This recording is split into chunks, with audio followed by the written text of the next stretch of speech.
পুরুষ মানুষের আত্মসম্মান কখন চলে যায়? যখন হাত পাততে হয় তখন।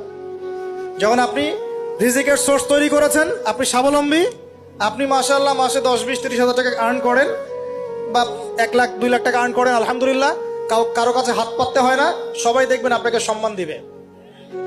যখন আপনার অন্যের কাছে হাত পাততে হবে তখন দেখবেন স্ত্রীও সম্মান করছে না। তো এই জন্য ডিগনিটি আগে, ডিগনিটি ফার্স্ট। আপনার ডিগনিটি অর্জন করতে হলে একটা হালাল উপার্জনের সোর্স লাগবে, এক। তারপরে পিতামাতাকে বোঝানোর চেষ্টা করবেন। যদি কাউকে পছন্দ করেও থাকেন না দেখেই বা শুনে যে হ্যাঁ ওখানে একজন দিনদার মেয়ে ইত্যাদি, তাহলে পারিবারিকভাবে বিয়ের প্রস্তাব পাঠাবেন, নিজে পণ্ডিতি করতে যাবেন না, পারিবারিকভাবে পাঠাবেন। যদি রাজি হয় আলহামদুলিল্লাহ, রাজি না হলে কি নিজে নিয়ে পালাই যাবেন? এই কাজ করতে যাবেন না। ইস্তেখারা করবেন। কি করবেন?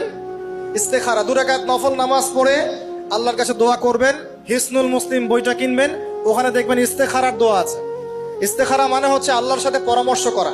আল্লাহ, আমি এই কাজটা করতে চাচ্ছি, যদি কাজটা আমার জন্য ভালো হয়, আমার দুনিয়া আখিরাতের জন্য ভালো হয়, আল্লাহ কাজটাকে তুমি সহজ করে দাও, আল্লাহ কাজটার মধ্যে বরকত দান করে দাও। আর যদি এই কাজটা দুনিয়া আখিরাতের জন্য খারাপ হয়, আল্লাহ তুমি কাজটাকে সরায় দাও, আমাকেও কাজটা থেকে সরায় দাও। এটা হচ্ছে ইস্তেখারা। এই দোয়া বেশি বেশি করলে ইনশাআল্লাহ আল্লাহর পক্ষ থেকেই ফয়সালা হবে।